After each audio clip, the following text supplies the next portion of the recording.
మనం రోజు వాడే ప్లాస్టిక్ మనుషుల్లోనూ, మనం పీల్చే గాలిలోనూ, నేలపైన ఉన్న జంతువుల్లోనూ, నీటిలో ఉన్న జలచరాల్లోనూ, అన్నిటిలోనూ ఆవహించింది. కర్నూలు డిస్ట్రిక్ట్ చెందినడియో scientist doctor K Veerabhadram garu plastic వల్ల మనుషులు, జంతువులు చనిపోవడం తట్టుకోలేకపోయారు. దాంతో వారు ఎన్నో రీసెర్చ్ల తర్వాత ప్లాస్టిక్ బ్యాగ్స్ కి ప్రత్యామ్నాయంగా బయోపాలిమర్స్, కార్న్ స్టార్చ్ అండ్ కొన్ని అడిటివ్స్ ని మిక్స్ చేసి ఎకో ఫ్రెండ్లీ బయోడిగ్రేడబుల్ బ్యాగ్స్ ను తయారు చేశారు. ఇవి కేవలం 90 నుంచి 120 రోజుల్లో డికంపోజ్ అయిపోతాయి. అండ్ ఈ బ్యాగ్స్ ను వాటర్ లో వేస్తే దాని క్వాలిటీని బట్టి 40 మినిట్స్ టు 1 అవర్ లో డిసాల్వ్ అయిపోతాయి.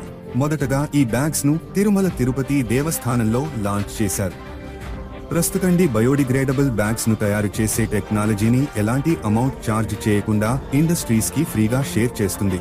డిఫెన్స్ సెక్టార్ తో పాటు ప్లాస్టిక్ ఫ్రీ కంట్రీగా ఇండియాను ముందుకు నడిపే దిశగా కృషి చేస్తున్న వీరభద్రం గారి గురించి మీ అభిప్రాయం ఏంటో ఖచ్చితంగా కామెంట్ చేయండి.